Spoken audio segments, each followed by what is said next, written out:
ಮಾನವಾರ್ಥಮಾವಿರ್ಭೂತಂ ಮಾನಮೇಯಾದಿಲಕ್ಷಕಂ ಶಿವರೂಪಂ ಶಿವಾನಂದಂ ವಂದ್ಯಂ ವಂದೇ ಜಗದ್ಗುರುಂ. ಪ್ರಾತಸ್ಮರಣೀಯ ಪೂಜ್ಯಪಾದ ಶಿವಾನಂದಪ್ಪಗಳವರನ್ನು, ಪೂಜ್ಯ ಶ್ರೀ ಮಲ್ಲಿಕಾರ್ಜುನಪ್ಪಗಳವರನ್ನು, ಪೂಜ್ಯ ಶ್ರೀ ಚನ್ನಬಸವ ಮಹಾಶಿವಗಳನ್ನು ಸ್ಮರಣೆ ಮಾಡಿಕೊಂಡು ಶಾಸ್ತ್ರ ಶ್ರವಣದಲ್ಲಿ ಸಮ್ಮಿಲಿತರಾಗಿರುವಂತಹ ಶಿವಸ್ವರೂಪಿಗಳ ತಮ್ಮೆಲ್ಲರಿಗೂ ಶರಣಾರ್ಥಿಗಳು.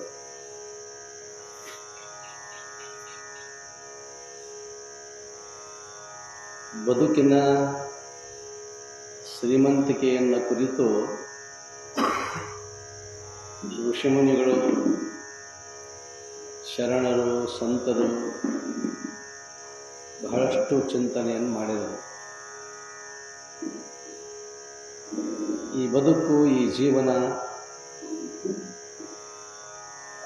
ಸೌಂದರ್ಯಗೊಳ್ಳಬೇಕಾಗಿತ್ತು ಅಂತಂದರೆ ಅದನ್ನು ಸುಂದರಗೊಳಿಸುವಂತಹದ್ದು ಹೊರಗಿರುವ ಯಾವ ಅಲಂಕಾರಗಳು ಅಲ್ಲ. ಆ ಅಲಂಕಾರಗಳು ಕೇವಲ ಬಹಿರಂಗದ ನೋಟಕ್ಕೆ ಮಾತ್ರ ಆಕರ್ಷಣೀಯವಾಗಿರುವಂಥವು. ಅದಕ್ಕಾಗಿ ಬದುಕಿನ ಪ್ರಶಾಂತತೆ ಉಂಟಾಗಬೇಕಾಗಿತ್ತು ಅಂದ್ರೆ, ಬದುಕು ಪ್ರಸನ್ನ ಆಗಬೇಕಾಗಿತ್ತು ಅಂದ್ರೆ ಮುಖದಲ್ಲಿ ಪ್ರಸನ್ನತೆ, ಭಾವದಲ್ಲಿ ಪ್ರಸನ್ನತೆ, ಇವೆಲ್ಲಗಳನ್ನು ನಾವು ಅನುಭವಿಸ್ಬೇಕಾಗಿತ್ತು ಅಂತಂದರೆ ಮನಸ್ಸು ಅನ್ನುವಂಥದ್ದು ಬಹಳ ಶಾಂತವಾಗಿರುತ್ತೆ. ಎಲ್ಲಿ ಮನಸ್ಸು ಶಾಂತ ಇರ್ತದೆ ಅಲ್ಲಿ ಜೀವನ ಶಾಂತವಾಗಿರುತ್ತೆ. ಅದೆಲ್ಲ ನಮ್ಮ ಅನುಭವಗಳು ಕೂಡ. ಮನಸ್ಸಿನ ತಾಕಲಾಟ, ಮನಸ್ಸಿನ ಗೊಂದಲ ಅನ್ನುವಂಥದ್ದು ಇತ್ತು ಅಂತಂದರೆ ಜೀವನದಲ್ಲಿ ನೆಮ್ಮದಿ ಅನ್ನುವಂಥದ್ದು ಇರಲಿಕ್ಕೆ ಸಾಧ್ಯ ಇಲ್ಲ. ಅದಕ್ಕಾಗಿ ಆ ಮನಸ್ಸಿನ ಒಂದು ಶುದ್ಧತೆಯನ್ನು, ಮನಸ್ಸನ್ನು ಪಳಗಿಸುವಿಕೆಯನ್ನು ಸಂತರಾಗಲಿ, ಶರಣರಾಗಲಿ, ಯೋಗಿಗಳಾಗಲಿ ಎಲ್ಲರೂ ಮಾಡಿರ್ತಕ್ಕಂಥದ್ದು ಮನಸ್ಸಿನ ದುಡಿತವನ್ನು ಮಾಡಿ ಮನಸ್ಸಿಗೆ ಕೆಲಸ ಹಚ್ಚುವುದು. ಅದು ಯಾವ ಕೆಲಸ ಅಂತಂತಂದರೆ, ಯಾಕಂತಂದರೆ ಇದು ಮನಸ್ಸು ಯಾವಾಗಲೂ ಕೂಡ ಹೊಯ್ದಾಡ್ತಕ್ಕಂಥದ್ದು. ಹೊಯ್ದಾಟ ಬೇಡ ಅಂತ ಅನ್ನೋದಿಲ್ಲ, ಇರಬೇಕು. ಒಂದು ದೀಪದ ಚಲೋ ಒಂದು ದೀಪ ಹಚ್ಚುತ್ತೇವೆ, ಅದು ಯಾವುದು ಗಾಳಿಯ ಒಂದಿಷ್ಟು ಸೋಂಕು ಇರದೇ ಇದೆ, ಎಳ್ಳಷ್ಟು ಗಾಳಿ ಅಲಗಾಡದೆ ಇದ್ದರೆ, ಅಲ್ಲಿ ಗಾಳಿ ಬೀಸದೇ ಇದ್ದರೆ ದೀಪ ಅಲಗಾಡೋದಿಲ್ಲ. ಅದೊಂಥರ ಏನೋ ನಿಂತ ಸೂರ್ಯನ ಜೊತೆ ಕಾಣುತ್ತೆ. ಸ್ವಲ್ಪ ಗಾಳಿ ಬೀಡಿತು ಅಂದರೆ ಹೊಯ್ದಾಡ್ತದೆ. ಅದನ್ನು ನೋಡ್ತಾ ಇರುವಾಗ ಮನಸ್ಸಿಗೆ ಒಂಥರ ಎಷ್ಟು ಚೆಂದ ಹೊಯ್ದಾಡ್ತದಲ್ಲ ಅಂತ ಅನ್ನಿಸ್ತದೆ. ಹೊಯ್ದಾಟ ಇರಬೇಕು, ಆದರೆ ಅದು ಹೊಯ್ದಾಟ ಹಿಂಗಿರಬೇಕಲ್ಲ, ದೀಪ ಆರುವಂಗಿರುವ ದೀಪ ಇರಬೇಕು. ಅದು ಹೊಯ್ದಾಡೋದನ್ನು ನೋಡಿ ನಾವು ಸಂತೋಷ ಪಡ್ತಿರಬೇಕು, ಆನಂದ ಪಡ್ತಿರಬೇಕು. ಅದರಲ್ಲಿಯೂ ಕೂಡ ಒಂದು ಹೊಯ್ದಾಟದ ದೀಪದಲ್ಲೂ ಒಂದು ಸೌಂದರ್ಯ. ಆದರೆ ಆ ಒಂದು ಅಲುಗುವಿಕೆಯಲ್ಲಿ, ಕಂಪನದಲ್ಲಿ ಒಂದಿಷ್ಟು ಸೂಕ್ಷ್ಮತೆ ಇರುತ್ತೆ. ಹಂಗೆ ಮನಸ್ಸು ಹೊಯ್ದಾಡಬಾರದು ಅಂತಲ್ಲ, ಅದು ಹೊಯ್ದಾಟ ಇದ್ರನ್ನ ಒಂದಿಷ್ಟು ಮನಸ್ಸಿಗೆ ನೆಮ್ಮದಿ, ಸಂತೋಷ, ಅದನ್ನು ನೋಡಿದ ಕೂಡ ಆನಂದ ಎಲ್ಲ ಆಗುತ್ತೆ. ಆದರೆ ಮನಸ್ಸು ಇಷ್ಟು ವಿಧ್ವಂಸಕ್ಕೆ ಇರಬಾರ್ದಲ್ಲ. ಬಿರುಗಾಳಿಯನ್ನು ಬೀಸಿ ದೀಪವನ್ನು ಆರಿಸಲಾರದಂಗೆ ಅದಿದೆ. ಒಂದು ಗಿಡ ಐತೆ, ಗಿಡ ಶಾಂತವಾಗಿ ನಿಂತಿದ್ದು ಅಂತಂದ್ರೆ ನಮಗೆ ಮನಸ್ಸಿಗೆ ಹಿಡಿಸೋದಿಲ್ಲ. ಅದು ಎಲೆ ಅಳಾಡ್ತವೆ. ಈಗ ಮಾವಿನ ಗಿಡ ನೋಡ್ರಿ, ಮಾವಿನ ಗಿಡದ ಮಗಳು ಮುಂದೆ ಕೆಂಪಿರ್ತದೆ, ಅದಾಗ ಚಿಗ್ತಿರ್ಬೇಕದು. ಏನು ತೊಳೆದು ತಾಮ್ರಗತಿ ಇರ್ತಾವೆ ಎಲೆಗಳು, ತೊಳೆದು ಸ್ವಚ್ಛ ನೀವು ಪೀತಾಂಬರ ಹಚ್ಚಿ ತೊಳೆದಿರ್ಬೇಕು. ಅಷ್ಟು ಚಂದ ನಳನಳಿಸ್ತಿರ್ತಾವೆ ಮಾವಿನ ಎಲೆಗಳು. ಉದ್ದ ಎಲೆ ಇರಬೇಕು, ತೆಳುವಿರಬೇಕು, ಎಷ್ಟು ಚಂದ ಇರ್ತದೆ. ಅದು ಹಂಗೆ ನಿಂತಿತ್ತು ಅಂತಂದ್ರೆ ಅಷ್ಟು ಕಣ್ಣಿಗೆ ಸುಂದರ ಕಾಣಿಸ್ತದೆ. ಸ್ವಲ್ಪ ಗಾಳಿ ಬಿಡ್ತು ಅಂದರೆ ಅದು ನಮ್ಮನ್ನು ಮಿಂಚ್ತದೆ. ಏನೋ ಒಂಥರ ಕಂಪನೆ ಇರುತ್ತೆ. ಅದನ್ನು ನೋಡಿದಾಗ ಮನಸ್ಸಿಗೆ ಎಷ್ಟು ಚಂದ ಸೃಷ್ಟಿ ಮಾಡ್ಯಾನ ದೇವರು. ಅದು ದೊಡ್ಡ ಮಾನ್ಯಲಿ ಅಲ್ಲ, ಮತ್ತು ಭಾಳ ಚೂಪಾಗಿರ್ತಕ್ಕಂಥ ಸಣ್ಣದಾಗಿರ್ತಕ್ಕಂಥ ಒಂದು 3-4 ಪದರ ಇರ್ತಾವೆ, ಅಂತಸ್ತಿರ್ತಾವೆ. ಮ್ಯಾಗ ಹೋಗಿ ಒಂದಿಟ್ಟು ಮುಂದೆ ಚೂಪನ ಕುಡಿ ಇರ್ತದೆ, ಚಂದ ಇರ್ತದೆ. ಅದೆಲ್ಲ ನೋಡಿದಾಗ ಅನ್ನಿಸ್ತದೆ ಮನಸ್ಸಿಗೆ, ಆನಂದ ಅನ್ನಿಸ್ತದೆ. ಎಷ್ಟು ಚಂದ ಐತಲ್ಲ ಅದು. ಹಂಗೆ ಇನ್ನೂ ಸ್ವಲ್ಪ ಜೋರು ಗಾಳಿ ಬೀಸ್ತಂತಂದ್ರೆ ಮರ ಗಿಡ ಪೈದಾಡ್ತಾ ಇರುವಾಗ ಪೈದಾಡ್ತಂದ್ರೆ ಗಾಳಿ ಬೀಸ್ತೈತಿ. ಗಾಳಿ ಬಿಟ್ಟು ಕೂಡಲೇ ನಮಗೂ ಒಂದು ಮನೆ ಶಾಂತ ಅನಿಸ್ತೈತಿ, ತಂಪು ಅನಿಸ್ತೈತಿ. ಆಮೇಲೆ ಆ ಗಿಡವನ್ನು ನೋಡಿದಾಗ ಗಿಡ ಹೊಯ್ದಾಡ್ಕೊಂತಿದ್ರೆ ಚಂದ. ಆದ್ರೆ ಆ ಗಿಡ ಬೇರೆ ಸಮೇತ ಕಿತ್ತು ಬೀಳುವಂಗೆ ಬಿಡ್ತಂದ್ರೆ ಅದೇನು ಸೌಂದರ್ಯನು ಅಲ್ಲ.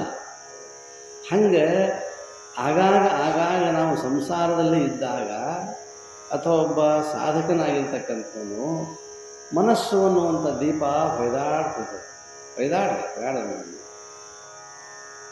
ಮನಸ್ಸು ಅನ್ನುವಂಥ ಆ ಮರ ಗಿಡ ಹೊಯ್ದಾಡ್ತದೆ, ಭಾಳ ಚಂದ ಹೊಯ್ದಾಡ್ತದೆ. ಬೇಡ ಕೊನೆಗೆ ಅದು ತನ್ನ ಸ್ಥಿತಿಗೆ ಬಂದು ನಿಲ್ತದೆ, ಸ್ವಲ್ಪ ಹೊಯ್ದಾಡ.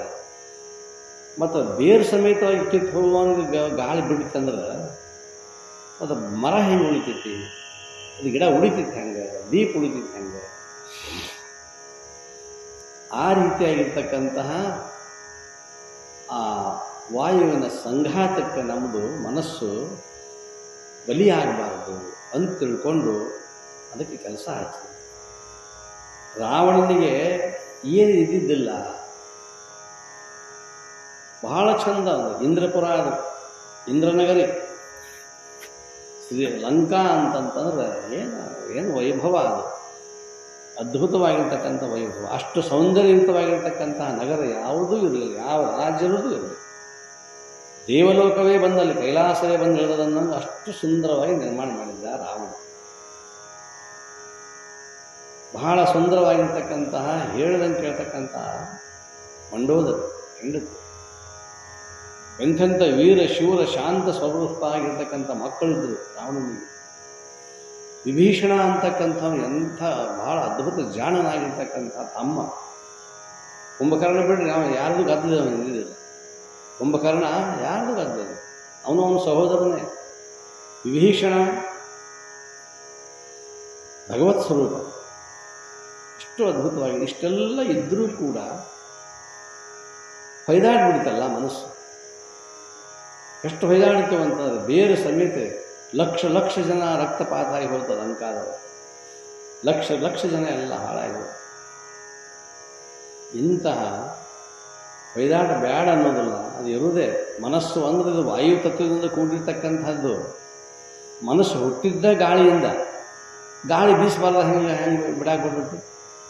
ಗಾಳಿ ಬೀಸೋದೆ, ಬೀಸಲಿ, ದೀಪ ಆಡಲಾರ್ದಂಗೆ ನಮ್ಮ ಜೀವನ ಕಿತ್ತು ಹೋಗಬಾರ್ದು. ಜೀವನ ಎಲ್ಲ ಕೆಟ್ಟ ಮುರಾಬಟ್ಟೆ ಆಗಬಾರ್ದು. ಅಂಥವು ಗಾಳಿ ಬೀಸ್ತಿರ್ತಾವ. ಆ ಗಾಳಿಗೆ ನಾವು ಬಲಿ ಆದ್ವಿ ಅಂತ, ಆ ಕಡೆ ಮನಸ್ಸು ಕೊಟ್ಟಿವಿ ಅಂತ, ಏನು ಎಲ್ಲ ಅಲ್ಲೋಲ ಕೋಲಾಹಲ, ಇಷ್ಟು ವಿಧ್ವಂಸಕವಾಗಿರ್ತಕ್ಕಂಥ ಕೆಲಸವನ್ನು ಮನಸ್ಸು ಮಾಡ್ತದೆ. ಅಂಥ ಮನಸ್ಸನ್ನು ಅವ್ರು ಏನು ಮಾಡ್ತಾರೆ ಅಂತಂದ್ರೆ, ಈಗ ಅದ್ರ ವೇಗ ಭಾಳ ಅದ, ಭಯಂಕರ ವೇಗ ಅದರದ್ದು. ಅಷ್ಟಿಷ್ಟಲ್ಲ, ಬೆಳಕಿನ ವೇಗಕ್ಕಿಂತಲೂ ಕೂಡ ಅದರ ವೇಗ ಅದ್ಭುತವಾಗಿರುವಂಥದ್ದು. ಅದರ ನಿಯಂತ್ರಣ ಮಾಡಬೇಕಾಗಿತ್ತು ಅಂದರೆ ಎಷ್ಟು ನಮ್ಮ ಕಾರ್ ಗಾಡಿಗಳು ತಗೊಳ್ರಿ, ಮೋಟ್ರ್ ಸೈಕಲ್ ತಗೊಳ್ರಿ, ವಿಮಾನ ತಗೊಳ್ರಿ, ಏನು ವೇಗ, ಅತಿಯಾಗಿರ್ತಕ್ಕಂಥ ವೇಗ. ಆ ವೇಗವನ್ನು ತಡೆಯುವುದಕ್ಕೂ ಅದಕ್ಕೊಂದು ಗೇರ್ ಚೇಂಜ್ ಮಾಡ್ತಾರೆ. ಗೇರ್ ಚೇಂಜ್ ಮಾಡಿದಾಗ ವೇಗ ಕಡಿಮೆ ಆಗೋದು. ಯಾವ್ಯಾವ ಸ್ಪೀಡ್ನಲ್ಲಿ ಎಷ್ಟನೇ ಗೇರ್ ಇರಬೇಕನ್ನುವಂಥದ್ದು ಶಾಸ್ತ್ರ ಇದೆ. ಅದೇ ರೀತಿ ಓಡಬೇಕು. ಹಂಗೆ ಇದಕ್ಕೂ ಇಲ್ಲಿ ಮನಸ್ಸಿಗೂ ಒಂದು ನಿಯಂತ್ರಣ ಯಾವುದು ಅಂತಂದ್ರೆ, ಅಲ್ಲಲ್ಲಿ ಇರ್ತಕ್ಕಂತಹ ಒಂದಿಷ್ಟು ತಡೆಗಳು ಏನಂತಂದ್ರೆ, ವಿಶೇಷವಾಗಿರ್ತಕ್ಕಂಥ ತಡೆ ಯೋಗ, ಅವರದು ಯೋಗ ಚಿತ್ತವೃತ್ತಿ ನಿರೋಧ ಅಂತ ಅದಕ್ಕೆ ಅಂದರು ಅಂತಂದ್ರೆ ಯೋಗ ಒಂದನ್ನು ಮಾಡಿದರೆ ಮಾತ್ರ ಚಿತ್ತವೃತ್ತಿ ಅದು ನಿರೋಧ ಆಗುತ್ತೆ, ಮನಸ್ಸಿನ ನಿಯಂತ್ರಣ ಆಗೋದು ಅಲ್ಲೇ. ಅದನ್ನು ಬಿಟ್ಟರೆ ಮತ್ತೆ ಏನು ಎದರಿಂದಲೂ ಕೂಡ ಆಗುತ್ತೆ. ಇದು ಭಾಳ ಅಂದರೆ ಭಾಳ ಭಾಳ ಅದ್ಭುತವಾಗಿರ್ತಕ್ಕಂಥ ಮನಸ್ಸು. ಅದಕ್ಕಾಗಿ ಎಂಥ ಮನಸ್ಸಿನ ಆ ಮನಸ್ಸನ್ನು ನಿಯಂತ್ರಣಗೊಳಿಸಿಕೊಂಡು ಪರಮಾತ್ಮನಲ್ಲಿ ತನ್ಮಯತೆಯನ್ನು ಲಯವನ್ನು ಉಂಟು ಮಾಡೋದು. ಇದು ಲಯಯೋಗ ಹೇಗಿದೆ, ಲಯ ಆಗ್ತಾ ಇದೆ. ಅದು ಒಮ್ಮೆ ಲಯ ಆಯಿತು ಅಂತಂದ್ರೆ ಮತ್ತೆ ಹೊಳ್ಳಿ ಕಡೆ ಅದು ಎದಕ್ಕೂ ಕೂಡ ಮನಸ್ಸು ಮಾಡುವುದಿಲ್ಲ. ಅಂಥ ಶುದ್ಧವಾಗಿರ್ತಕ್ಕಂಥ ಮನಸ್ಸು ರೂಪುಗೊಳ್ತದೆ. ಅಂಥ ಮನಸ್ಸು ಇಷ್ಟು ಸಾಧನೆಯಲ್ಲಿ ಇದ್ದಾಗಲೂ ಕೂಡ ವೈದಾಟ ಪ್ರಾರಂಭ ಆಗಿಬಿಡ್ತದೆ. 70-75 ವರ್ಷದ ಒಬ್ಬ ಗುರುಗಳಿದ್ದರು. ಆ ಗುರುಗಳ ಹತ್ರ 20 ವರ್ಷದ ಒಬ್ಬ ಯುವಕ ಸನ್ಯಾಸಿ ಮುಂದೆ ದೊಡ್ಡ ಯೋಗಿ ಆದವನು. ಬ್ಯಾಸಿಗೆ ಬಿಸಿಲು ಇಬ್ಬರು ಕೂಡಿಕೊಂಡು ಸಂಚಾರ ಮಾಡ್ಕೊಂತ ಹೊಂಟಾರೆ. ಹೋಗೋ ಹೊತ್ತರೊಳಗೆ ಒಂದು ಊರು ದಾಟಿದ್ರು. ಊರು ಹೊರಗೆ ಒಂದು ಸೇದು ಬಾವಿ. ಈಗೇನಂತೀವಿ ಸೇದು ಬಾವಿನ ಅವಾಗೆಲ್ಲ ಸೇದು ಬಾವಿ ಇಲ್ಲಕ ಹೊತ್ತಂಬು ಬಾವಿ ಅಂತಿದ್ವಿ. ಕೊಳವೆ ಬಾವಿ ನಳಗಳು ಯಾವ ಏನು ಇರಲಿಲ್ಲ. ಅಂಥ ಸಂದರ್ಭದೊಳಗೆ ಆ ಗುರುಗಳು ಏನು ಮಾಡ್ತಾರೆ ಅಂದ್ರೆ ಶಿಷ್ಯನಿಗೆ ತಮ್ಮ ಕೈಯನ್ನು ಕಮಂಡಲ ಕೊಟ್ಟು ಇಲ್ಲೆಲ್ಲದ ಸ್ವಲ್ಪ ನೀರದ ನೋಡ್ಕೊಂಡು ಬಾರಪ್ಪ, ನೀರು ತುಂಬ್ಕೊಂಬ ಅಂತ ಹೋದ ಶಿಷ್ಯ. ಭಾಳ ಒಳ್ಳೆಯ ತಾರುಣ್ಯ, ಭಾಳ ಸುಂದರವಾಗಿರ್ತಕ್ಕಂಥ ವ್ಯಕ್ತಿ, ಬ್ರಹ್ಮಚಾರಿ. ಹೋದ ಊರು ಹೊರಗೆ ಬಾವಿ. ಅದೇ ಸಮಯಕ್ಕೆ ಒಬ್ಬ ಯುವತಿ ನೀರು ಸೇರಿಕೊಂಡು ಹೋಗಕ್ಕೆ ಬಂದು ಇವ ಅವಳನ್ನು ನೋಡಿ ಒಂದಿಷ್ಟು ನೀರು ಹಾಕಬೇಕಮ್ಮ ಅಂತ. ಹಾಗೆ ಮೊದಲು ತಾನು ನೀರು ಕುಡಿಬೇಕಲ್ಲ, ತಾನು ನೀರು ಕುಡಿಬೇಕು. ಕಮಂಡಲದ ಹಾಕಿಸ್ಕೊಂಡದ್ದು ಗುರುಗಳಿಗೆ, ಇದು ತಾನು ಕುಡಿಯುವಂಥದ್ದು. ಒಂದು ಕಾಲ ಇತ್ತು, ಅಸ್ಪೃಶ್ಯರಿಗೆ ನಾವು ತಂಬಿಗೆ ಕೊಡ್ತಿರಲಿಲ್ಲ. ಅವ್ರದ್ದೇ ಆಗಿರ್ತಕ್ಕಂಥ ತಂಬಿಗೆ ತರಬೇಕು, ಇಲ್ಲ ಅಂದರೆ ಹಿಂಗೆ ಕುಡಿಬೇಕು, ಬಹುಶಃ ಕುಡಿಬೇಕು. ನೀವಾದರೂ ಸಹಿತ ಹಿರಿಯರಾಗಿರ್ತಕ್ಕಂಥವ್ರು ಅನೇಕರು, ಈಗಲೂ ನಿಮಗೆ ಪದ್ಧತಿ ಇದ್ದರೂ ಇರಬೇಕು. ಯಾರಿಗೆ ತಂಬಿಗಿಲೆ ಕಚ್ಚಿ ಕುಡಿ ಹೆಚ್ಚು ಕುಡಿಯೋ ರೂಢಿ ಇತ್ತಂತಂದ್ರೆ ಅವ್ರು ಏನು ಮಾಡ್ತಾರೆ, ಇದು ಸರಿಯಲ್ಲ ಅಂತ ತಿಳ್ಕೊಂಡು ಹಿಂಗೆ ಕೈ ಹಿಡ್ಕೊಂಡು ತಾಟ್ನ ಕೈ ತಕ್ಕೊಂಡು ತಮಗಿಲೆ ನೀರು ಎತ್ತರಿಸಿ ಕುಡಿಯೋಂಗಿಲ್ಲ, ಕಚ್ಚಿ ಕುಡಿಯೋಂಗಿಲ್ಲ. ತಮ್ಮದೇ ಹಿಡ್ಕೊಳ್ಳೋದು, ನೀರು ಹಾಕ್ಕೊಳ್ಳೋದು. ಈಗಲೂ ಕೆಲವರು ಆ ರೀತಿ ಮಾಡ್ತಾರೆ. ಹಂಗೆ ಕುಡಿದಾಗ ನಾವು ಸಮಾಧಾನ, ಕೈಲಿ ನೀರು ಕುಡಿದಾಗ ಸಮಾಧಾನ. ಇನ್ನು ಕೆಲವರಿಗೆ ಚಮಚಲ್ಲಿ ಉಂಡ್ರೆ ಸಮಾಧಾನ. ಸುಡುದಿದ್ರೆ ಚಮಚಲ್ಲಿ ಉಣ್ಬೇಕು, ಆದರೆ ಸುಡುದು ಚಮಚಕ್ಕೆ ಗೊತ್ತಾಗೋದಿಲ್ಲ, ಬಾಯಿಗೆ ಗೊತ್ತಾಗುತ್ತೆ. ಇದು ಸಮಸ್ಯೆ. ಕೈಲಿ ಯಾಕೆ ಉಣ್ಬೇಕಂತಂತಂದ್ರೆ ಸುಡ್ತನ್ನೋದು ಕೈಗೆ ಗೊತ್ತಾಗತ್ತೆ, ಸುಡ್ತದ ಅನ್ನೋದು ಕೈಗೆ ಗೊತ್ತಾಗೋದು, ಚಮಚಕ್ಕೆ ಗೊತ್ತಾಗೋದಿಲ್ಲ. ಆ ಚಮಚದ ಇಟ್ಕೊಂಡು ಬಾಯಿಗೆ ಇಟ್ಕೊಂಡು ಕ್ಯಾಟ್ ಬಾಯಿ ಸುಡುತ್ತಂತ ಚಮಚ ತಗೊಂಡು ಹೋಗಿತ್ತಾನೆ ಆರಿಸ್ಕೊಂತಾನೆ. ಚಮಚನೂ ಮುಸುರಾತು, ಕೈಯೂ ಮುಸುರಾತು. ಹಂಗಿಲ್ಲೇ ಕೈಲಿ ನೀರು ಕುಡಿದು ಶಿಷ್ಯನಾಗಿರ್ತಕ್ಕಂಥವನು ಕೈಯೊಳಗೆ ನೀರು ಹಾಕಿಸ್ಕೊತಿದ್ದ. ಅವ ಏನು ಮಾಡಿದ ಅಂತ ನೀರು ಹಾಕಿಸ್ಕೊಳ್ಳೋ ಹೊತ್ತಿನಾಗ ಕುಡಿತಾ ಇದ್ನಲ್ಲ, ಸಾವಕಾಶ ಸ್ವಲ್ಪ ಅವ ಕುಡಿತಾ ಇದ್ದ. ಕುಡಿಯುವಾಗ ಅವಳ ಪ್ರತಿಬಿಂಬ ಅದರಲ್ಲಿ ಕಂಡದ್ದು. ನೀರಾಗ ನೀರು ಹಾಕುವ ಯುವತಿಯ ಮುಖ ಅದರಲ್ಲಿ ನೋಡ್ಕೋತ ಅವನು ಕುಡಿಯಕತ್ತಾನ. ಅವನನ್ನು ನೋಡ್ಕೋತ ಅವ ನೀರು ಹಾಕ. ನೀರು ಯಾರಿಗೆ ಒಯ್ಯಕ್ಕೆ ಬಂದಾನವ? ಗುರುಗಳು ಒಯ್ಯಕ್ಕೆ. ಅವಾಗ ಒಂದು ಕೊಡ ನೀರು ಒಂದು ತಾಸಾತು, ಕೊಡ ನೀರು ತಾಸಾತು. ಅವು ಹಂಗೆ ಹೊಂಟಾವು, ಹಾಕಾಕತ್ತಾವ, ಮುಗೀತು. ಆಕೆ ವಿಚಾರ ಮಾಡ್ತಾಳ, ಇಷ್ಟು ಅನುರೂಪನಾಗಿರ್ತಕ್ಕಂಥ ಯುವಕ ನಿರುವಾಗ ಮತ್ತೆಲ್ಲಿ ಹೊರ ಹುಡುಕಾಡೋದು? ಅಕಸ್ಮಾತ್ ಬಾವಿಗೆ ನೀರು ಬಂದೇನೆ, ಇದು ಇಲ್ಲೇ ಸಿಕ್ಕೈತಿ, ಆ ನೀರು ಸಿಕ್ಕೈತಿ, ಈ ನೀರು ಸಿಕ್ಕೈತಿ. ತೊಗೊಂಡು ಹಾಲು ಆಗ್ತದೆ ಅಂತ ಹೇಳಿ ಮನೆಗೆ ಬಾ ಹೋಗೋಣ ಅಂತ ಕರ್ಕೊಂಡು ಹಾಲು ಕಮಾಂಡ್ ಅಲ್ಲೇ ಇರ್ತಾವ. ಮನೆಗೆ ಹಾಲು ಯಾರು ಕೇಳಿಲ್ಲ, ಅಪ್ಪ ಕೇಳಿದ, ಅವು ಕೇಳಿಲ್ಲ. ಬಾವಿ ದಂಡೆ ಮೇಲೆ ನೀರು ಕುಡಿಯಾಕೆ ಬಂದಿದ್ದ ಕರ್ಕೊಂಡ್ಬಂದಿ. ಅವಾಗ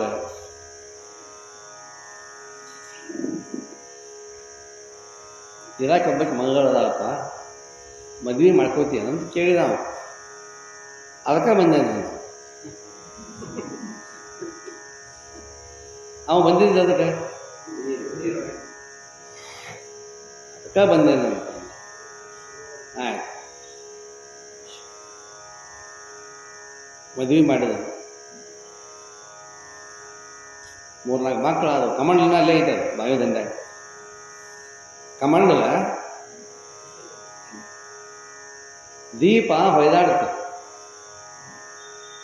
ಇಡೀ ಆ ಬ್ರಹ್ಮಚರ್ಯ ಜೀವನ, ಸನ್ಯಾಸತ್ವದ ಜೀವನ ಏನಿರ್ತಲ್ಲ, ಬೇರೆ ಸಮೇತ ಈ ಗಿಡ ಕಿತ್ತ ಹೋಗ್ತದ.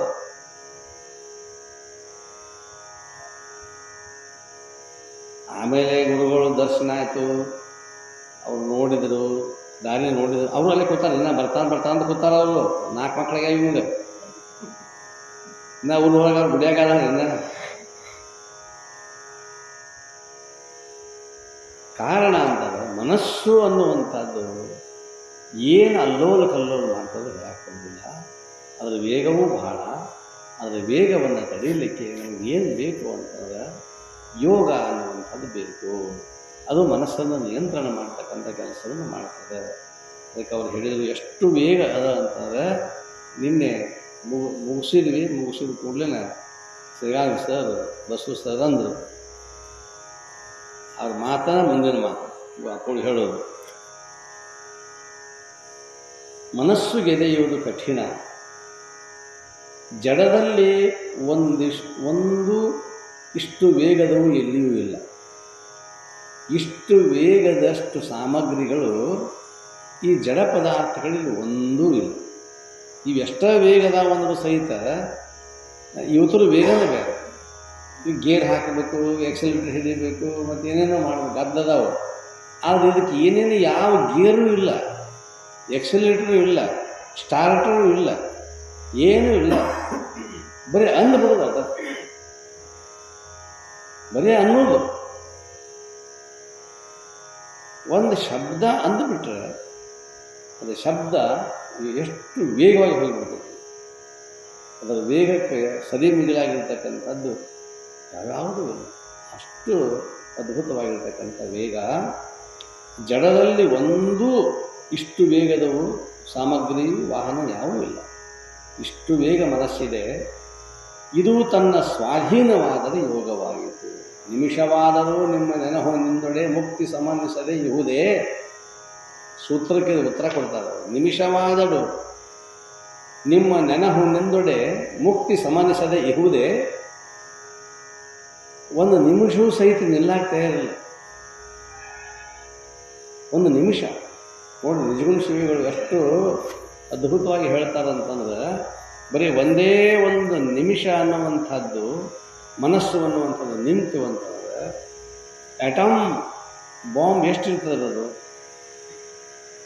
ಅಗದಿ ಸೂಕ್ಷ್ಮವಾಗಿರ್ತಕ್ಕಂಥ ಒಂದು ಕಿಡಿ, ಬರೀ ಒಂದೇ ಒಂದು ಕಿಡಿ. ಈಗ ನಿಮಗೆ ಉದಾಹರಣೆ, ಅಗದಿ ಸರಳ ಉದಾಹರಣೆ ಅಂತಂತಂದ್ರೆ, ನಿಮ್ಮ ಮನ್ಯಾಗ ಬರ್ಷನ್ ಅದನ್ನು ಹಚ್ಚಬೇಕಾಗಿತ್ತು. ನೀವು ಆಟೋಮೆಟಿಕಲಿ ಇರಲಿ,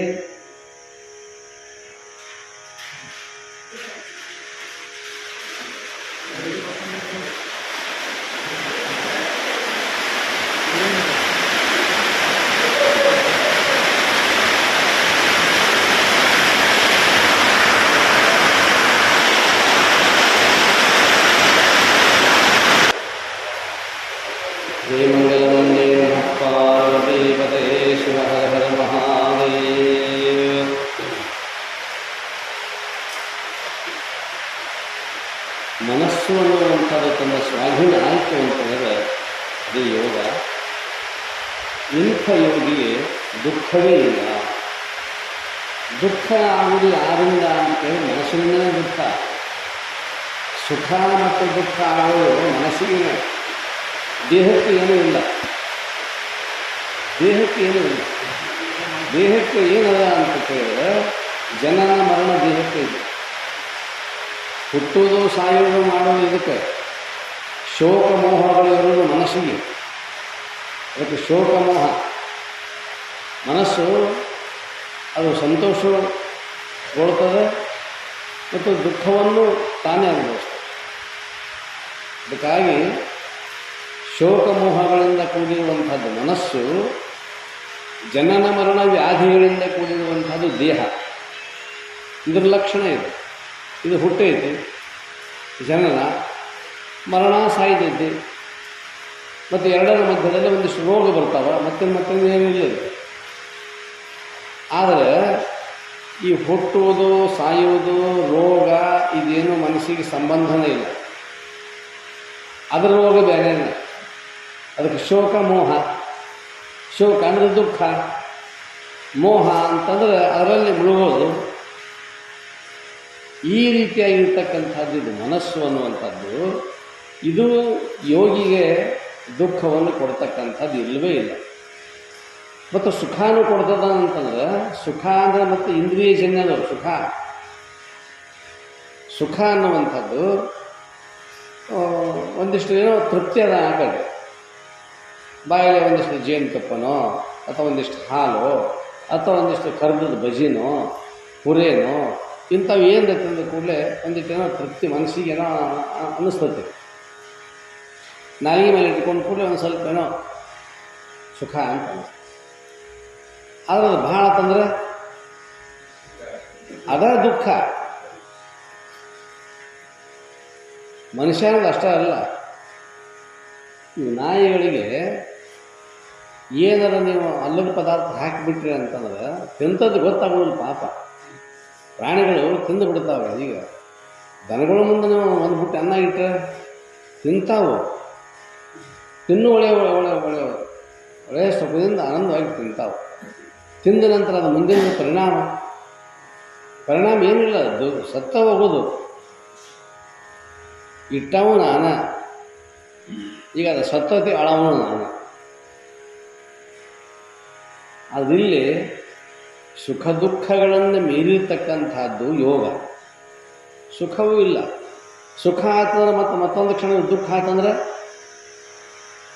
ಅದಕ್ಕಲ್ಲೇ ಸುಖ ದುಃಖೇ ಸಮೀಕೃತ್ವ ಲಾಭೋ ಜಯೋ.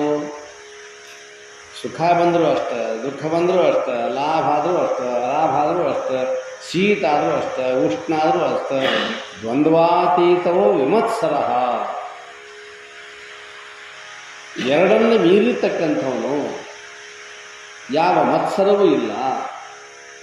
ಅಂತಹ ಒಂದು ನಿಸ್ತರಂಗಾಂಬುಧಿ ಅನ್ನುವಂಥದ್ದು ಈ ಮನಸ್ಸು ಅನ್ನುವ. ದುಃಖ ಇಲ್ಲ. ಮನಸ್ಸು ಜಡವಿದ್ದರೂ ಚೈತನ್ಯನಾದ ಜೀವನನ್ನು ಹಿಡಿದು ಎಳೆದಾಡುತ್ತದೆ. ನಾನು ಹೇಳಿ ನಿಮಗೆ, ದೇಹ ಹೆಂಗೆ ಜಡ ಆಯ್ತಲ್ಲ, ಮನಸ್ಸು ಜಡನ. ಯಾವಾಗ ಜಡ ಆಕೈತಂತಂದ್ರೆ ಈಗ ಇಲ್ಲೇ ಕುಂತಲೇ ಹೇಳ್ತೇನೆ ನಿಮಗೆ. ನಾ ಹೇಳೋದು ಒಟ್ಟೆ ನಿಮ್ಗೆ ತಿಳಿಲಿಲ್ಲ ತಿಳ್ಕೊ.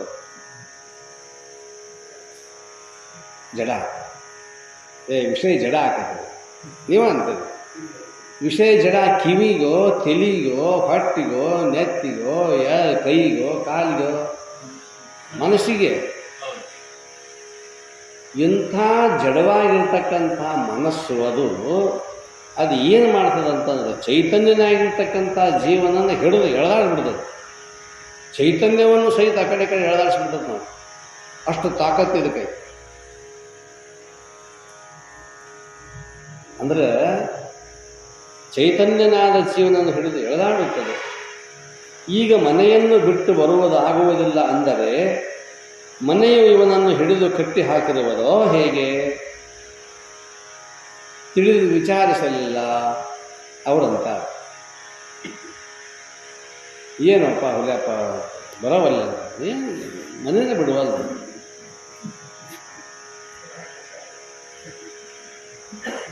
ಮನೆ ಬಿಡುವಲ್ಲ ಅಂದರೆ ಕಲ್ಲು ಹಿಡಿದತ್ತೋ, ಸಿಮೆಂಟ್ ಹಿಡಿದತ್ತೋ, ಕಬ್ಬು ಹಿಡಿದತ್ತೋ, ಒಬ್ಬ ಅವನು ಟೈಮ್ ತೆಕ್ಕಿ ಬಿದ್ದಾನೆ. ಬಿಡು ಅದನ್ನು ಬಿಟ್ಟು ಬಾಯಿ ಕಡೆ ನಾ ಅಂತೇನೆ. ಗಿಡ ಬಿಡುವಲ್ರಿ, ತೆಕ್ಕಿ ಬಿಡ್ದಾವ ಯಾರು? ಏನು ಗಿಡ ಬಂದು ಇಲ್ಲಿ ತನ ಬಂದು ತೆಕ್ಕಿ ಬಿಡ್ದತ್ತ? ಇಲ್ಲ. ಅದನ್ನು ನಾನು ತೆಕ್ಕಿ ಬಿಡೋದು, ತೆಕ್ಕಿ ಹಾದು ಗಿಡ ಬಿಡುವಲ್ರಿ. ಬರ್ರಿ 4 ಮಂದಿ ಬಿಡಿಸ್ಬೇಕು, ಬರ್ರಿ 4 ಮಂದಿ ಬಿಡಿಸ್ಬೇಕು. ಮನೆ ಬಿಡುವಲ್ದು, ಮಡದಿ ಬಿಡಲಿಲ್ಲ, ಮಕ್ಕಳು ಬಿಡಲಿಲ್ಲ, ನಮ್ಮ ಸಂಪತ್ತು ಬಿಡಲಿಲ್ಲ. ಅದರಿಂದ ನಾನು ಬದ್ಧನಾಗಿದ್ದೇನೆ, ಅದರಿಂದ ನಾನು ಬಂಧಿತನಾಗಿದ್ದೇನೆ. ಹಿಂಗೆ ಕಟ್ಟಿ ಹಾಕಿಬಿಡೋದು. ತಿಳುವಳಿಕೆ ಇಲ್ಲದಂತಹ ಹೊರಗಿನ ಪದಾರ್ಥಗಳು ಇಷ್ಟು ನಮ್ಮನ್ನು ಹಿಡಿದಿರುತ್ತವೆ ಅಂದ ಬಳಿಕ ಶರೀರವನ್ನು ಎಂದಿಗೆ ಬಿಡಬೇಕು? ಈ ಮನಸ್ಸು ಮನೆ ಬಿಡುವಲ್ದು ಅಂತ. ಮನೆ ಬಿಡುವಲ್ದು ಅಂತಂದ್ರೆ ಕಲ್ಲಿಗೆ ಜ್ಞಾನ ಇತ್ತು, ಅದರೊಳಗೆ ಕೆಸರು ಹಾಕಿ ಕಟ್ಟಾರೆ, ರಾಡಿ ಹಾಕಿ ಕಟ್ಟಾರೆ, ರಾಡಿಗೆ ಚೈತನ್ಯ ಇತ್ತು. ಆಮೇಲೆ ಮ್ಯಾಗ ತೊಲಿ ಹಾಕ್ಯಾರ, ಹಂಚು ಹಾಕ್ಯಾರ, ತಗಡು ಹಾಕ್ಯಾರ, ಮತ್ತು ಏನೇನೋ ಮಾಡ್ಯಾರ. ಅದರೊಳಗೆ ಯಾವುದನ್ನು ಬಿಡುವಲ್ದು?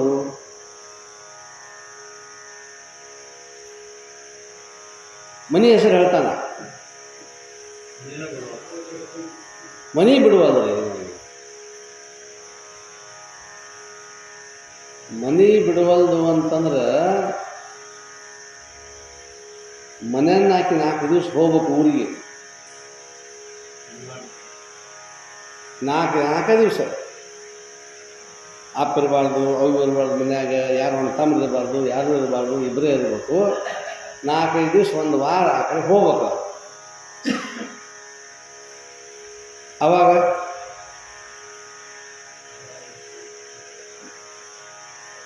ಇಲ್ಲಿ ಬರ್ತಾನೆ. ಶಾಸ್ತ್ರಕ್ಕೆ ಬಾಂಧ ಬಂದಿದ್ದಿಲ್ಲ, ಮನೆಯೇ ಬಿಡುವಲ್ರಿ ಅಂತಿಲ್ಲ. ಮತ್ತೀಗ ಮನೆಯ ಒಡತಿ ಹೋಗ್ಯಾಳ, ಈಗ ಒಂದು ಸ್ವಲ್ಪ ಸೌಂಡ್ ಸಿಕ್ಕತ್ತಿದೆ ಅಂತ ಅವನು ಮನೆ ಬಿಡ್ತಾನೆ. ಈಗ ಮನೆ ಬಿಡ್ತೇವೆ, ನೀವು ಮನೆ ಬಿಟ್ಟು ಬಂದೀಯೋ? ನಾವು ಮನೆ ಬಿಟ್ಟು ಬರಬೇಕು. ಹಿಂಗೆ ವಿಷಯಗಳಂತಕ್ಕಂಥವು ಹಿಂಗೆ ಅದ. ನಾವು ಅವುಗಳಿಂದ ಬಂಧಿತರಾಗಿದ್ದೇವೆ. ಆ ಬಂಧನದಿಂದ ನಾವು ಮುಕ್ತರಾಗಬೇಕು. ತಿಳುವಳಿಕೆ ಇಲ್ಲದಂಥ ಹೊರಗಿನ ಪದಾರ್ಥಗಳು ಇಷ್ಟು ನಮ್ಮನ್ನು ಹಿಡಿದಿರುತ್ತವೆ ಎಂದ ಬಳಿಕ ಶರೀರವನ್ನು ಎಂದಿಗೆ ಬಿಡಬೇಕು? ಯಾವಾಗಿದು? ಇದರಿಂದ ಬಿಡುವುದು ಯಾವಾಗ? ಅಂದರೆ ತಾನಲ್ಲದಂತಹ ಶರೀರಕ್ಕೆ ನಾನೆಂದು ಅಹಂಕರಿಸುವುದನ್ನು ಎಂದಿಗೆ ಬಿಡಬೇಕು? ಶರೀರ ನಾನು ಅಲ್ಲ, ನನ್ನದಲ್ಲ. ನಾನು ಅಂತೇವೆ ನಾವು. ನಾನಾ ಮಾಡಿದೆ. ಯಾವುದು ಮಾಡಿದೆ? ಕೂದಲ ಮಾಡಿಯೋ, ಉಗುರು ಮಾಡಿಯೋ, ಕಿವಿ ಮಾಡಿಯೋ, ಕಣ್ಣು ಮಾಡಿಯೋ, ನಾನಾ ಮಾಡೀನಿ. ಈ ಮನೆ ನಾನಾ ಕಟ್ಟೇನಿ. ಕಟ್ಕೋವಲ್ಲ. ಇದನ್ನು ಯಾರು ಕಟ್ಕೊಂಡ್ರಿ?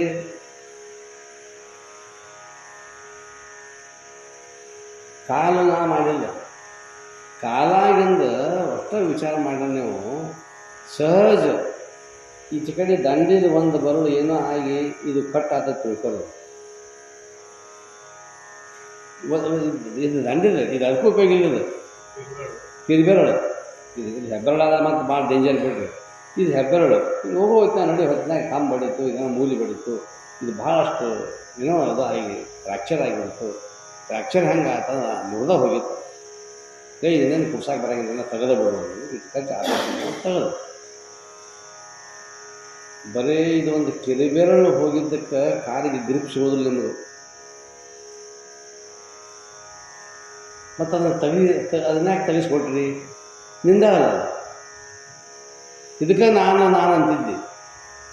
ನಾನು ಅನ್ನುವಂಥದ್ದನ್ನು ಅದು ಈಗ ಅದು ಕೈ ಬಿಟ್ಟು ಹೋಗೈತಿ. ನೀನೇ ಮಾಡ್ಕೊಂಡಿದ್ದೆ ಅಂತಂದ್ರೆ ಅದನ್ನು ಶರೀರವನ್ನು ಈಗ ಹಚ್ಕೋದ. ನಮ್ಮದು ಇದ್ರಾಗ ಏನೈತೆ ವಿಚಾರ ಮಾಡಿ ನೋಡಿದ್ರೆ ಇದ್ರಾಗ ಏನೂ ಇಲ್ಲ. ಈಗ ಇಷ್ಟೊಂದು ಹೋಗ್ಯಾವ ಬಾಬಣ್ಣನ ಹೋಗ್ಯಾವ. ಬಾ ಅಂದ್ರೆ ಓಕೆ. ತಲೆ ನಿಮ್ದು ಹೌದಲ್ಲ? ತಲೆ ಯಾರು? ನಮ್ದು ಹೋಗ್ಯಾವ. ಕಣ್ಣು ಬಂದಾದವು. ನಾನು ಅಂತಿದ್ವಿ, ಕಣ್ಣು ಬಂದ. ಡಾಕ್ಟ್ರಿಂದ ಯಾಕೆ ಹೋಗ್ಬೇಕು? ನಾನೇ ಮಾಡ್ಕೋಬೇಕಾಗಿತ್ತು ರಿಪೇರಿ. ನಮ್ಮ ಕೈಯಾಗಿ ಏನು ಇಲ್ಲ, ಶರೀರ ನಮ್ಮ ಕೈಯೊಳಗಿಲ್ಲ.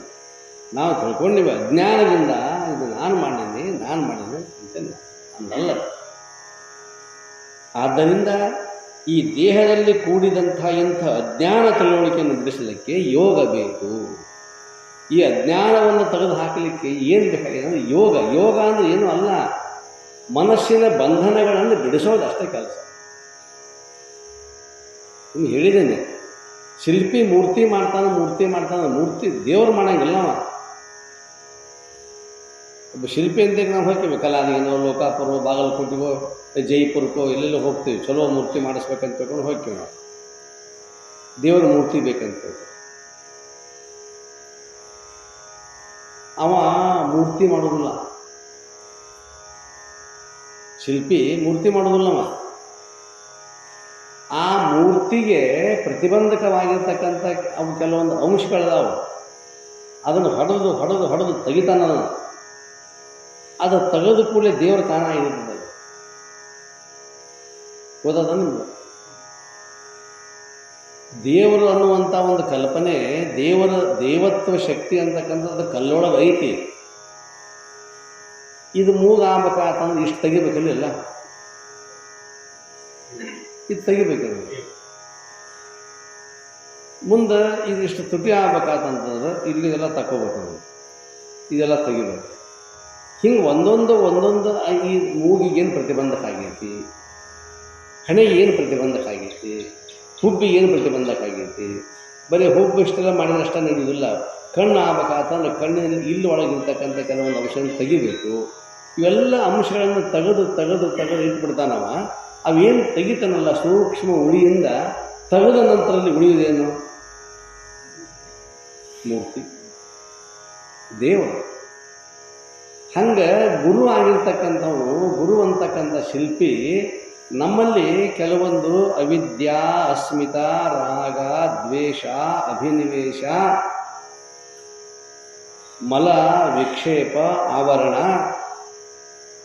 ನಾನು ಜೀವ, ನಾನು ಅಜ್ಞಾನಿ, ಅಜ್ಞ, ಭ್ರಾಂತಿ, ಇಂಥವು ಕೆಲವೊಂದು ಅಡೆತಡೆಗಳಾಗ್ಯಾವ ನಮಗೆ. ಅವುಗಳನ್ನು ತೆಗೆದು ಬಿಟ್ಟ ಅಂತಂದ್ರೆ ನಾನು ದೇವರು. ನಾ ದೇವಸ್ವರೂಪನೇ ಇದ್ದೀನಿ. ಆ ದೇವಸ್ವರೂಪಕ್ಕೆ ಒಂದಿಷ್ಟು ಪ್ರತಿಬಂಧಕವಾಗಿರ್ತಕ್ಕಂಥ ಅಂಶಗಳಿದಾವಲ್ಲ, ಅವುಗಳನ್ನು ತೆಗೆದು ಕೂಡಲೇ ಏನಾಗಿಬಿಡ್ತಾನೆ, ನಾನು ದೇವರಾಗಿ. ಅಜ್ಞಾನ, ಆವರಣ, ವಿಕ್ಷೇಪ ಅಂತಕ್ಕಂಥ ದೋಷಗಳದಾವೆ. ಆ ದೋಷಗಳನ್ನು ತೆಗೆಯುವಂಥ ಕೆಲಸವನ್ನು ಗುರು ಅಂತಕ್ಕಂಥವನ್ನು ಮಾಡ್ತಾನೆ. ಅದು ತೆಗೆದು ಕೂಡಲೇ ಏನಾಗಿಬಿಡ್ತೈತಿ, ಸ್ವತಃ ಶುದ್ಧವಾಗಿರ್ತಕ್ಕಂಥ ಒಂದು ಮೂರ್ತಿ. ಚಲೋದೊಂದು ಚಿತ್ರ ಬಿಡಿಸ್ತಾನೆ ಕಲಾವಿದ, ಕೈಯೊಳಗೈತೆ, ಅಪ್ರತ್ಯಕ್ಷವಾಗಿ ಐತದು. ಹೆಂಗೆ ಬಿಡಿಸ್ತಾನೆ ನೋಡುವೊಳಗಾಗಿ ಬಿಡಿಸ್ಬಿಡ್ತಾನೆ ಚಿತ್ರ. ಅಷ್ಟೊಂದು ತಲೆಯೊಳಗಿರ್ತಕ್ಕಂಥದ್ದು ಕೈಯೊಳಗೆ ಬಂತು, ಕೈ ಮೂಡಿಸ್ಬಿಡ್ತು ಬಡ. ಯಾಕಂತಂತಂದ್ರೆ ಆ ಕಲಾವಿದನ ಮನಸ್ಸು ಅನ್ನುವಂಥದ್ದು ಸಂಪೂರ್ಣ ಆ ಕಲೆಗಾಗಿ ಮೀಸಲಾಗಿರ್ತಕ್ಕಂಥ. ಒಬ್ಬ ಕುರುಡ ಕಣ್ಣು ಇರಲಿಕ್ಕಿಲ್ಲ, ಜನ್ಮಾಂಧನಾಗಿರಬಹುದು. ಕಣ್ಣು ಇರದೇ ಇದ್ದರೂ ಸಹಿತ ಒಂದು ಹಾರ್ಮೋನಿಯಂ ಅವನ ಕೈಯಾಗಿ ಕೊಟ್ಟರೆ, ಒಂದು ಕೊಳಲು ಕೊಟ್ಟರೆ, ಕೊಳಲು ಓದಕ್ಕೇನು ಕಣ್ಣು ಬೇಕಾಗಿಲ್ಲ, ಹಾರ್ಮೋನಿಯಂ ನುಡ್ಸೋಕ್ಕೇನು ಕಣ್ಣು ಬೇಕಾಗಿಲ್ಲ, ಪಿಟೀಲಿ ಬಾರ್ಸೋಕ್ಕೆ ಕಣ್ಣು ಬೇಕಾಗಿಲ್ಲ.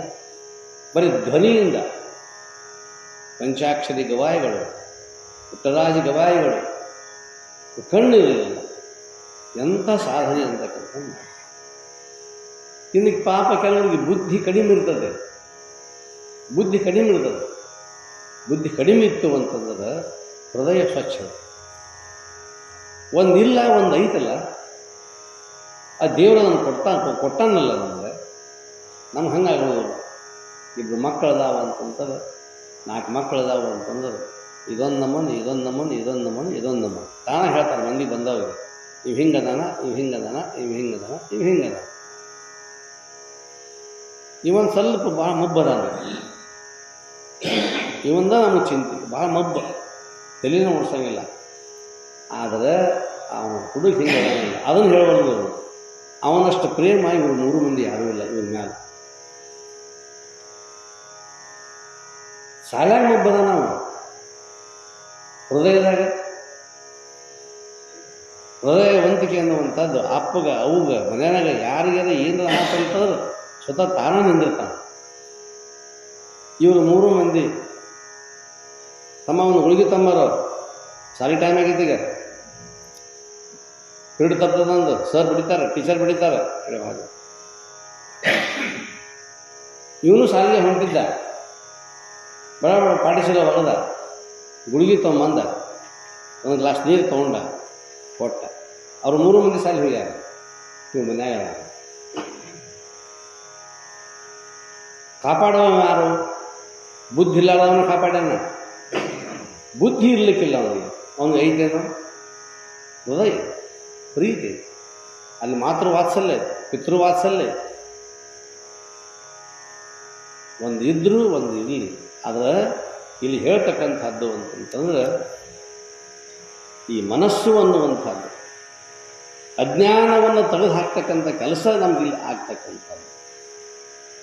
ಇನ್ನು ಕೆಡುವ ಶರೀರಕ್ಕಾಗುವ ಅಭಿನಿವೇಶ, ಆಗಲೇ ಹೇಳಿದ್ದೇನೆ, ಅಭಿನಿವೇಶ ಕ್ಲೇಶ ತೆಗೆಯಲಿಕ್ಕೆ ಇಲ್ಲವೇ ಸಾಧನ ವಾಯು ನಿರೋಧನ ಮಾಡಿದರೆ ಮನಸ್ಸು, ದೃಷ್ಟಿ, ವಾಯು ಏಕಕಾಲಕ್ಕೆ ನಿಲ್ಲುತ್ತದೆ. ಇಲ್ಲಿ ಸಾಧನ ಯಾವುದು ಅಂತಂತಂದ್ರೆ ವಾಯು ನಿರೋಧನ. ವಾಯು ನಿರೋಧನ ಅಂತಂತಂದ್ರೆ ರೇಚಕ, ಪೂರಕ, ಕುಂಭಕ. ರೇಚಕ ಪೂರಕ ಮಾಡ್ತೀರಿ, ಆದರೆ ಕುಂಭಕ ಮಾಡೋದು ಆಗುವುದಿಲ್ಲ.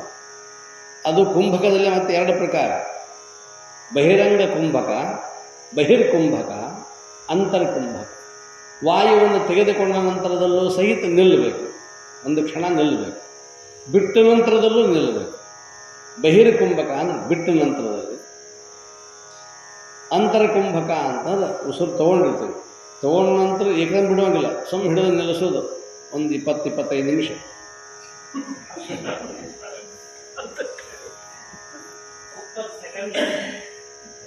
ಮತ್ತು ಆಟ ನಿಲ್ಲಿಸಿದ್ರೆ ಮತ್ತೆ ಅಲ್ಲಿ JCB ತಂದು ನಿಲ್ಲಿಸೋದಾಗ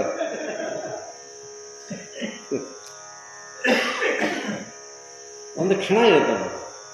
ಕುಂಭಕ ಯೋಗಿಗಳಾಗಿರ್ತಕ್ಕಂಥವ್ರು ಅನಂತ ಕಾಲದವರೆಗೆ ಅದನ್ನು ಮಾಡ್ತಾರೆ.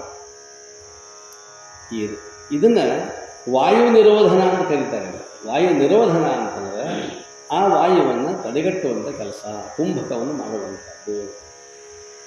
ಇಲ್ಲಿ ದೃಷ್ಟಿ, ವಾಯು, ಮನಸ್ಸು ಏಕಕಾಲದಲ್ಲೇ ದೃಷ್ಟಿ ನಿಲ್ಲಬೇಕು, ವಾಯು ನಿಲ್ಲಬೇಕು, ಅದರ ಜೊತೆಗೆ ಮನಸ್ಸು ತಾನೇ ನಿಲ್ಬೇಕು.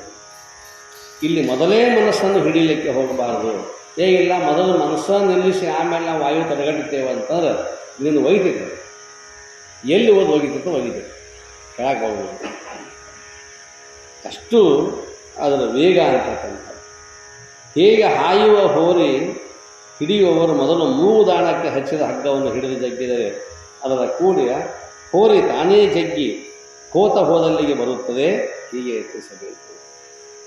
ವಾಂಡ್ ಹೋರಿ ಇರ್ತತಿ, ವಾಂಡ್ ಹೋರಿಗೆ ಹಾಕೋದೇನು? ಮುಗುದಾಣ. ಹೆಂಗೆ ಮುಗುದಾಣ ಹಾಕ್ತೀವಿ ಹಂಗನ ನೋಡ್ರಿ, ಅದಕ್ಕೆ ಮೂಗನಾಗ ಹಾಕ್ತಾರೆ ಮುಗುದಾಣವನ್ನು. ಅದಕ್ಕೆ ಮೂಗುದಾರ, ಅದಕ್ಕೊಂದು ಹಗ್ಗ ಹಚ್ಚೋದು. ಅದು ನಾವು ಜಗ್ಗಿದ ಕೂಡ ಅಳಗ್ತದದು. ಅಳಕಿದ ಕೂಡ ನಾವು ಯಾಕಡೆ ಹೊಳಿಸ್ತೇವೆ ಆ ಕಡೆ ಹೊಳಸ್ತೇವೆ. ಅದ ಸ್ಟೇರಿಂಗ್. ದನಗಳು ಸ್ಟೇರಿಂಗ್ ಯಾವುದು? ಹಗ್ಗ. ನೊಗ ಇರ್ತತಿ, ನಿಮ್ದೇನು ಹೆರ್ಕಲ್ ಅಂತಾರೆ, ಏನಂತಾರೆ ಅದು ಈಸ. ಅಥವಾ ನೊಗ ಇರ್ತೈತಿ. ನೊಗ ನಿಮ್ಮ ಹೆರ್ಕಲ್ಲು ಸ್ಟೇರಿಂಗ್ ಅಲ್ಲ. ಎತ್ತುಗಳು ಎಷ್ಟು ಮಜಾ ಅಂತಂತಂದ್ರೆ ಹಗ್ಗ ಒಂದ ಹಗ್ಗ ಐತಿ ಸರ್, ಹಗ್ಗ ಒಂದ ಐತಿ. ಈಚೆ ಕಡೆ ಎತ್ತಿಗೊಂದು ಹಗ್ಗ ಐತಿ, ಈ ಕಡೆ ಎತ್ತಿಗೊಂದು ಹಗ್ಗ ಐತಿ. ಎರಡು ಇರ್ತಲ್ಲ ಹಗ್ಗ. ಹಿಂಗೆ ಹಿಡ್ಕೊಂಡು ಚಕ್ರಿ ಹೊಡ್ಯಾಕತ್ತಾನ ಬಹಳ ಮೇಲೆ ಬಾರ್ಕೋರು ಒಂದು ಕೂತಾನ ಹೊಂಟಾನ. ಹೋಗೋ ಹೊತ್ತಿನಾಗ ಅವ ಏನೂ ಮಾಡಂಗಿಲ್ಲ. ಕೈಯಾನ ಹಗ್ಗ ಇಣಿ ಮೇಲೆ ಹಾಸಿ ಈಚೆ ಕಡೆ ಒಗದ ಅಂದ್ರೆ ಎಡಕಿಂದು, ಬಲಕಿನಿ ಎತ್ತಿಂದು ಈಚೆ ಕಡೆ ಇರುವಂಥ ಹಗ್ಗ ಆ ಕಡೆ ಒಗದ ಅಂತಂದು. ಆಚೆ ಕಡೆ ಹಗ್ಗ ಈಚೆ ಕಡೆ ಒಗಿತಾನೆ, ಈಚೆ ಕಡೆ ಹಗ್ಗ ಈಚೆ ಕಡೆ ಒಗಿತಾನೆ. ಇಷ್ಟ ಸೊನ್ನೆ ಎತ್ಕೊಳ ಸೊನ್ನೆದು ಜಾತಿವಾನ್ ಎತ್ತುಗಳು ಸೊನ್ನೆ. ನನ್ನ ಮಾಲಕ ಜಗ್ಗಿಲ್ಲವ, ಬರೀ ಈ ಕಡೆ ಒಗದ, ಈಚೆ ಕಡೆ ಇರೋ ಹಗ್ಗ ಈಚೆ ಕಡೆ ಒಗದ, ಬಲಕಿನ ಹಗ್ಗ ತೆಗೆದು ಈ ಕಡೆ ಎಡಕ್ಕೆ ಹೋಗದ.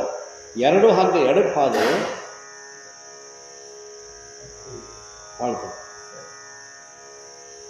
ಜಗ್ಗುದು ಬೇರೆ, ಏನು ಜಗ್ಗಿಲ್ಲ. ಸಹಜವಾಗಿ ಹಗ್ಗ ಬದಲಿಸ್ತಾನವ, ಹಗ್ಗದ ಡೈರೆಕ್ಷನ್ ಬದಲಿಸಿದಾಗ ಅವು ಎತ್ತುಗಳಲ್ಲಿ ಹೊಳ. ಮತ್ತು ಒಂದು ಸಲ ಎತ್ತುಗಳು ಹೊಳ್ಳಿದು ಅಂತಂತಂದ್ರೆ ಮಾಲಕ್ಕೆ ಸೊಮ್ಮು ಹಗ್ಗ ಒಯ್ಯಂಗಿಲ್ಲ ಬಿಡಂಗಿಲ್ಲ. ಸೊಮ್ಮು ಕೂತಿದ್ದ ಅಂದ್ರೆ ತುಳ್ಸೋತ ಕೂತಿರ್ತಾನವ, ಎತ್ತುಗಳು ಹೋಗಿ ಅಲ್ಲೇ ಹೊಳತ. ಬರೋಬ್ಬರಿ ನಮ್ಮ ಸೀಮೆಗಲ್ಲಿಗೆ ಹೋಗಿ ನಮ್ಮ ಸೀಮೆಗೆ ಎತ್ತುಗಳು ನಿಂದಿರ್ತಾವೆ. ನಿಂತ್ರಂದ್ರೆ ಎಚ್ಚರಕ್ಕೆ ಬಂದುಬಿಡ್ತಲ್ಲ ಹೊಲ. ಅಷ್ಟು ಜ್ಞಾನ ಬಗ್ಗೆ ಒಮ್ಮೆ ತೋರ್ಸ್ಯಾನ. ಎತ್ತುಗಳಿಗೆ ಒಮ್ಮೆ ದಾರಿ ತೋರಿಸ್ಬಿಟ್ಟ, ಹೊಲ ತೋರಿಸ್ಬಿಟ್ಟ. ಹಾಗೆ ಗುರು ಅಂತಕ್ಕಂಥವ ಮನಸ್ಸಿಗೆ ಒಂದು ನಿಯಂತ್ರಣವನ್ನು ಮಾಡಿ, ಯೋಗ ಅನ್ನುವಂಥ ಒಂದು ಮೂಗುದಾರ ಹಾಕಿ ನಿಯಂತ್ರಣ ಮಾಡಿ ಕೈ ಬಿಟ್ಟುಬಿಟ್ಟ ಅಂತಂತಂದ್ರೆ ಎತ್ತುಗಳು ಹೊಕ್ಕಾವ ಇಲ್ತನ ಹೊಕ್ಕಾವ ಅಂತ ತೋರ್ಸ್ಯಾನ. ಮೊದಲ ಒಂದು ವಸ್ತುವನ್ನು ತೋರ್ಸ್ಯಾನ. ಆ ವಸ್ತುವಿಗೆ ಆ ಸ್ಥಾನಕ್ಕೆ ಹೋಗಿ ನಿಂತು ಬಿಡ್ತಾವೆ, ಮನಸ್ಸು ಹೋಗಿ ಅಲ್ಲಿ ನಿಂತು ಬಿಡ್ತಾವೆ. ಅಷ್ಟೊಂದು ಜ್ಞಾನ ಅಂತಕ್ಕಂಥದ್ದು ಆ ಮನಸ್ಸಿಗೆ ಐತಿ. ಆದರೆ ಮನಸ್ಸು ಮಾತ್ರ ಮೊದಲ ಅದು ಅಷ್ಟು ಸರಳ ಬರ್ಬೋದು. ಅದಕ್ಕೆ ನೀವು ಹೊಸದಾಗಿ ಹೋಗಿ ತಂದಿರ್ತೀರಿ, ನೊಗ ಇಟ್ಟಿಟ್ಟು ರೂಢ ಮಾಡ್ತೀವಿ. ಅದು ಹೆಗಲು ತೊಳಿತೈತೆ, ಹಂಗೆ ಹೆಗಲು ಆರಿಸ್ತದ ನೊಗ, ನಾಯಕ ಹೊರಗೆ ಹೋಗತ್ತದ. ಆದರೂ ನೀವು ಬಿಡುವುದಿಲ್ಲ. ಅದಕ್ಕೆ ಹಂಗೆ ಕಟ್ಟಬೇಕು, ಹಂಗೆ ಕಟ್ಟಿ ಬರೋಬ್ಬರಿ ವ್ಯವಸ್ಥೆ ಮಾಡಿ ಮುಂದೊಬ್ಬ ಹಿಡ್ಕೊಂಡು, ಎರಡು ಹಿಡ್ಕೊಂಡು ಜಗ ಇರ್ತಾನೆ, ನಾಲ್ಕು ಹೊಡೆ ಒಬ್ಬ ಇರ್ತಾನೆ. ಇಬ್ಬರು ಕೂಡಿ ಅವತ್ತನ್ನು ಜಕ್ಕೊಂಡು ಸಾಥ್ ಮಾಡ್ತೀರಿಲ್ಲ. ಹಂಗೆ ಎತ್ತುಗಳನ್ನ ವಾಂಡು ಹೊರೆಗಳನ್ನು ನಾವು ಹಂಗೆ ಸಾಥ್ ಮಾಡಿ ಹೂಡಾಕ ಪ್ರಯತ್ನ ಮಾಡ್ತೀವಲ್ಲ, ಹಂಗೆ ಇದು ಮನಸ್ಸು ಅನ್ನುವಂಥದ್ದು. ಇದು ಒಂದೇ, ಅವೆರಡು ಅದಾವಲ್ಲಿ, ಇದು ಒಂದೇ. ಟಾಂಗಾಗ ಮಾತ್ರ ಟಾಂಗ ಕುದುರೆ ಒಂದೇ ಇರೋದು.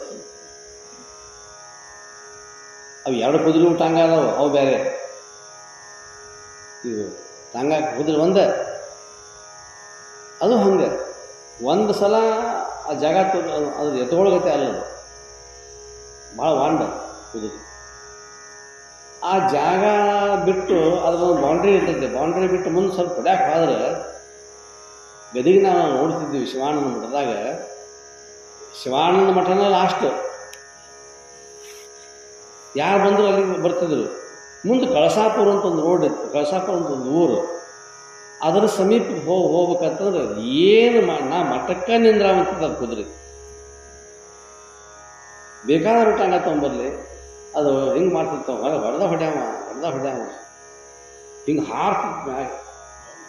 ಟಾಂಗ ತೊಗೊಂಡು ಹಾರ್ತಿರ್ತಾವೆ. ನಾ ಮುಂದೆ ಹೋಗೋದು, ನಾನು ಇಲ್ಲಿಗೆ ಮುಗಿತವೆ, ನಾನು ಡ್ಯೂಟಿ ಇಲ್ಲಿಗೆ ಕರೆಕ್ಟ್. ಈ ಮಠನ ಇವು ಗದಿನಾಗಿರ್ತಕ್ಕಂಥ ಲಾಸ್ಟ್ ಬೌಂಡ್ರಿ, ನಾ ಮುಂದೆ ಹೋಗೋದಿಲ್ಲ, ನೀವು ಬೇಕಾದ ಮಾಡಿ. ಅವಾಗ ಅವ್ರು ಕುಂತವ್ರು ಅಂತಿದ್ರು, ಮಾರಾಯ ಅವಾಗ ನಡಿ ನಾನು ನಡ್ಕೊಂಡು ಹೊಕ್ಕಿ ಹೋಗ್ತೇವೆ. ಪ್ರಾಣಿಗಳಿಗೂ ಸಹಿತ ತಮ್ಮ ಸ್ಥಾನ ಯಾವುದು ಅನ್ನೋದು ಗೊತ್ತು. ಹಂಗೆ ಇಲ್ಲಿ ಈ ರೀತಿಯಾಗಿರ್ತಕ್ಕಂಥದ್ದು, ಹೇಗೆ ಹಾಯುವ ಹೋರಿ ಹಿಡಿಯುವ ಮೊದಲು ಮುಗುದಾಣಕ್ಕೆ ಹಜ್ಜಿದ ಹಗ್ಗವನ್ನು ಹಿಡಿದು ಜಗ್ಗಿದರೆ ಅದರ ಕೂಡ ಹೋರಿ ತಾನೇ ಜಗ್ಗಿ ಹೋದಲ್ಲಿಗೆ ಬರುತ್ತದೆ, ಹೀಗೆ ಯತ್ನಿಸಬೇಕು. ಅದಕ್ಕೆ ಅವರಂತಾರೆ, ಹೊರಗೆ ಬಡಿದಾಡಬೇಡ, ದೈವಾನನನ್ನು ಕಂಡು ಹೊಟ್ಟೆ ಕಿಚ್ಚು ಪಡಬೇಡ, ಜ್ಞಾನ ಆಗುವವರೆಗೆ ಯೋಗದಲ್ಲಿ ದುಡಿಯಲಿಕ್ಕೇ ಬೇಕು. ದೈವಾನುಕೂಲ ಇದ್ದವ್ರು ನೋಡಿ ಹೊಟ್ಟೆ ಕಿಚ್ಚು ಪಡಕ್ಕೆ ಹೋಗಬೇಡ. ಅವ್ರ ಪ್ರಾರಬ್ಧದವರು ಅವ್ರದ್ದು ಚಲೋ ಆಗೈತಿ, ಅವ್ರದ್ದು ಹಂಗಾಗೈತಿ, ನಂದ್ಯಾಕೆ ಹಂಗೆ ಆಗೋಲ್ಲ ಅಂತಂದ್ರೆ ಹಂಗೆ ಆಗೋದಿಲ್ಲ. ಅವ್ರಿಗೆ ದೇವರು ಚಲೋ ಬಿಳಿ ಬಣ್ಣ ಕೊಟ್ಟಾನ, ಇವ್ರಿಗೆ ಒಂದು ಸ್ವಲ್ಪ ಸಾಧಕಪ್ಪ ಕೊಟ್ಟಾನ. ನಂದು ಹಂಗೆ ಇಟ್ಟಿಲ್ಲ ಅಂತ ತಿಳ್ಕೊಂಡಂತಂದ್ರೆ ಕಂಪ್ನಿ ಪ್ರೊಡಕ್ಷನ್ ಹಂಗೈತಿ ಮೊದಲು. ಇದು ಮೋಟರ್ ಸೈಕಲ್ ಹೀರೋ ಹೊಂಡಾ ಅದೈತಿ. ಇದು ನಾನು ಬುಲೆಟ್ ಮಾಡಿಕೊಡ ಅಂದ್ರೆ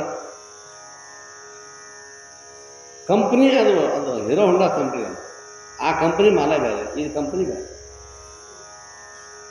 ಹಂಗಿಲ್ಲಿ ದೈವಾನುಕೂಲ ಇದ್ದವರು ಅವ್ರು ಹೆಂಗೆಂಗೋ ಇರ್ತಾರೆ. ಅದನ್ನು ನೋಡಿ ನೀವು ಹೊಟ್ಟೆ ಕಿಸ್ ಪಟಾಕ್ ಹೋಗಬೇಡ. ನಿನ್ನ ಕೆಲಸನೇ ಮಾಡು, ಇದು ಮಾಡು. ಅದಕ್ಕಿಂತ ಹೆಚ್ಚಿನವಕ್ಕೆ ನೀನು ದುಡಿಯೋವಲ್ಲ, ದುಡ್ಡು ಪಡೋವಲ್ಲ. ಅವ್ರು ನೋಡಿ ಬರೀ ಅನ್ಕೋತ ಕೂತಾರೆ, ಕೋಟ್ಯಾಧೀಶ ಅಂತ ಅನ್ಕೋತ ಜಪ ಮಾಡಿದ್ರೆ ಅವ್ರಿಗೆ ಕೋಟ್ಯಾಧೀಶಕ್ಕೆಯ ಪ್ರಯತ್ನ ಮಾಡಬೇಕು.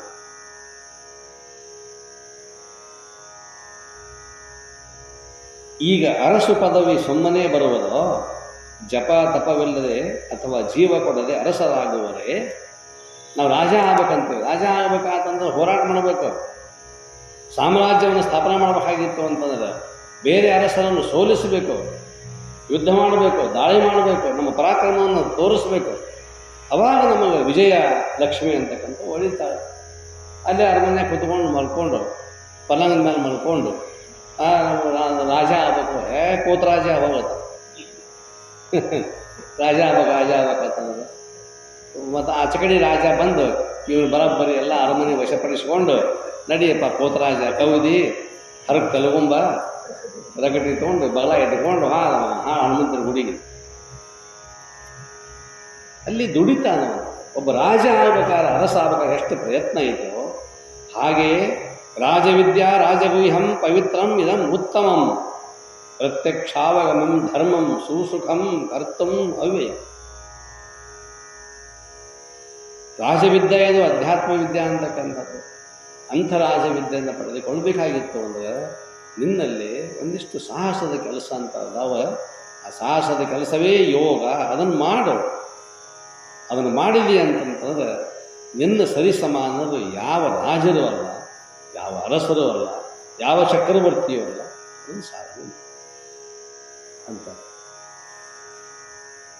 ಅನಂತರ ಇನ್ನು ತ್ರಿವೇಣಿ ಸಂಗಮ ಅಂತಕ್ಕಂಥದ್ದು ಮೊನ್ನೆ ಹೇಳಿರ್ತೀನಿ, ತ್ರಿವೇಣಿ ಸಂಗಮದ ಬಗ್ಗೆ ಹೇಳಿರ್ತೀನಿ.